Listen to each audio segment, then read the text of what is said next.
Përshëndetje të nderuar shikues, jeni me lajmet në RTK. Nesër në Kosovë zhvillohet procesi votimit për zgjedhjet e parakohshme. Numri I shtetasve të Kosovës me të drejtë vote në këtë proces zgjedhor është mbi 2 milion votues, ndërsa procesi zgjedhor do të zhvillohet në 948 qendra të votimit, me gjithsejt 26.014 vend votime. Prokuroria dhe Policia e Kosovës kanë bërë përgatitjet për zgjedhjet e nesërme. Rreth 100 prokurorë të shtetit janë angazhuar për mbarbajtjen e zgjedhjeve.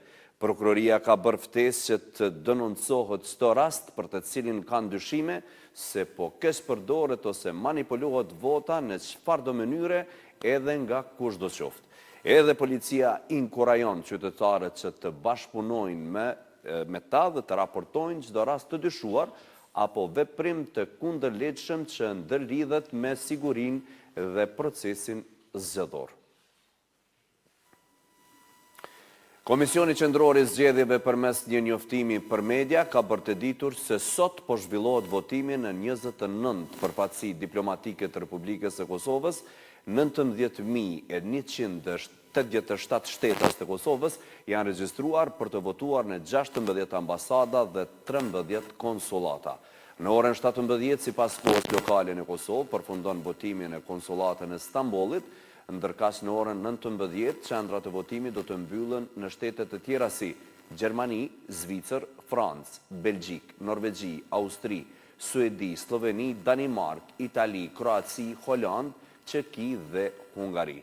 Në orën 20, votimi do të përfundojë në ambasadën e Kosovës në Londër, ndërkaq në orën 1 të ditës tjetër gjithnjë sipas kohës lokale në vendin tonë, procesi I votimit do të përfundojë në 4 përfaqësi diplomatike në SBA dhe Kanada. Por si nisi dhe si vijoi gjatë ditës procesi I votimit në Belgjik, detajet I sjell gazetarja Gjerasina Tuhina. Në ambasadën e Kosovës në Belgjik është hapur vetë votimi që nga ora 7 dhe të mbahet I hapur për 12 orë, përkatësisht deri në orën 19. Sipas shënimeve zyrtare të KQZ-s janë aprovuar mbi 1800 kërkesa të bashkombasve kosovar të regjistruar në shtetin belg, një numër relativisht më I vogël në krahasim me zgjedhjet e shkurtit kur ishin të aprovuara mbi 2300 kërkesa për regjistrim të votuesve. Ka shumë arsye teknike dhe logjistike sa I përket numrit që dallon nga shkurti dhe tani në dhjetor. Para së gjithash ka të bëjë me faktin se shumë nga qytetarët kosovar që jetojnë në Belgjik, njëjtë sikur ata të shteteve tjera të diasporës, kanë udhëtuar gjatë muajve të fundvitit për në Kosovë. Nëse regjistrohesh një herë në një shtet evropian aty ku jeton, nuk ke të drejtë të votosh në Kosovë, andaj edhe rrjedhimisht numri ka qenë edhe më I vogël. Ka pas edhe arsye tjera teknike, logjistike, si mungesa e shënimeve, mungesa e konfirmimit të adresës, të gjitha këto kanë qenë arsye përse KQZ-ja nuk ka aprovuar kërkesat respektive të votuesve të Kosovës. Sido që të jetë, janë temperatura të ulta këtu në Belgjik dhe kjo nuk e ka ndalur qytetarët e vendit që të vinë, madje edhe të bëjnë nga disa qindra kilometra për të votuar në të vetmën pikë votimi këtu në Belgjik në ambasadën e Kosovës në këtë shtet. Ma mirë s'ka qysh. Po na mungon se s'jemi në vend tonin, se ti shkon vend tonin, hala ma mirë, po edhe këto mirë është, fitof ma I miri, mendojnë na gjithmonë për vendin tonë edhe pse jemi knina. Edhe sakrifica krejtve këtyre bashkëdhëtarëve normal, nuk është e lehtë, na jemi orë gati 200 km për çto. Dhe një avlen. Inshallah bëhet mirë për ta, mirë për neve. Sot një ditë shumë e veçantë për mua që të kontribuoj me votën time, edhe pse jam mërgjimtar, për shtetin tim Kosovën, ku është vendin ime dhe shteti ku kam lind. Uroj që votat të shkojnë në vendin e duhur dhe në përparimin e shtetit dhe njojnë e shtetit sigur gjithmonë. Si normal që gjithë po, pak me shgënime, po presim që do të bëhet mirë. A keni pritu 2 herë për një vjet me arë me votu? Jo, nuk do të pritej asnjëherë, nëse është nevoja, po shpresoj që politikanë tonë të merren pak më me seriozitet dhe të respektojnë popullin dhe njerëzit që I votojnë.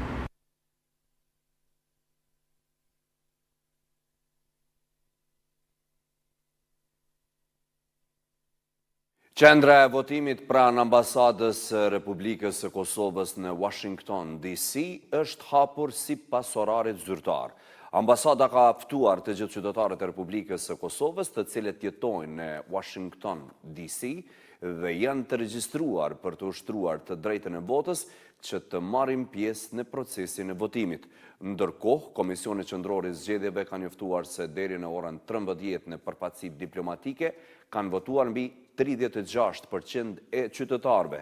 Zëdhënësi i KQZ-s Valmir Elezi ka thënë se deri me tani nuk është paraqitur ndonjë parregullsi gjatë procesit të votimit për zgjedhjet e parakohshme në përfaqësitë diplomatike nëpër botë.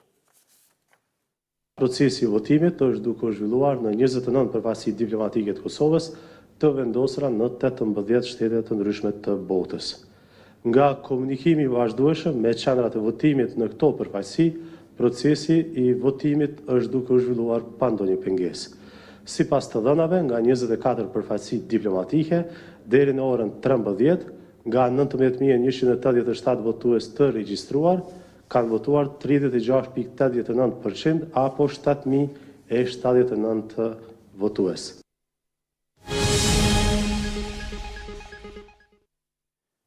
Vetëm gjatë këtij viti në Kosovë janë përfunduar 32 lokacione ku dyshohej për persona të zhdukur gjatë luftës së fundit në Kosovë, ku në 16 prej tyre janë gjetur mbetje mortore. Në 15 raste nuk është gjetur asgjë, ndërsa në njërin rast është vlerësuar se nuk ka qenë në interes. Kështu u bërë ditur nga Komisioni Qeveritar për Persona të Zhdukur, ku prezantua raporti vjetor i punës. Mirë po sfid edhe këtë vit për të zbardhur fatin e personave të zhdukur, ka mbetur mosbashkëpunimi i Serbisë për të dhënë informacionet kredibile dhe mospranimi i saj për të hapur arkivat për varrezat masive. Këtë ekran do të shihni edhe një gjë tjetër, sepse unë kam thënë edhe herë të tjera, pala serbe mund të bojkotoj, mund të bllokoj, mund të prolongoj çështjen e personave të zhdukur, por kur flasim për Republikën e Kosovës apo territorin e Republikës së Kosovës, neve nuk na ndal askush në punë. Dhe ne vetëm brenda këtij viti kemi arritur me i përfundu 32 lokacione në Kosovë apo 102 ditë pune në total. Nga mbi 2500 lokacione që kemi arritur me i përfundu në përgjithësi, ku për herë të parë sot do të shpalosim edhe një hartë interaktive në fund të kësaj konference, ku do shihen të gjitha lokacionet që Komisioni Qeveritar të Zgjedhjeve bashkë me Policinë e Kosovës, bashkë me Zotin Ligjor dhe aktorë të tjerë relevant kanë punu vitin 99 deri më sot për zbardhjen e personave të zhdukur. Policia e Kosovës ka përkujtuar herojin dhe zyrtarin policor të rënë në krye të detyrës Izet Demaj me rastin e përvjetorit të rënies së tij. Sipas njoftimit të Policisë e Kosovës, gjatë homazheve dhe vizitave përkujtimore, u nderua jeta dhe vepra e herojit Izet Demaj, duke u theksuar sakrifica e tij si simbol i përkushtimit, guximit dhe shërbimit ndaj vendit. Policia e Kosovës vlerëson se sakrifica e herojit Izet Demaj mbetet shembull frymëzimi për brezat e rinj të zyrtarëve policor. Në prag të festave të fundvitit, Policia e Kosovës ka dalë me një apel për qytetarët që të shmangin çdo formë dhune dhe të festojnë me përgjegjësi. Festo me zemër, jo me dhunë, është mesazhi i policisë, e cila thekson se dhuna, veçanërisht ajo në familje, nuk ka vend në asnjë festë. Policia njëkohësisht të bën thirrje qytetarëve që çdo rast dhunët ta raportojnë menjëherë tek autoritetet kompetente, duke theksuar se raportet 24 orëshe ditore janë të mbushura me raste të shumta të dhunës.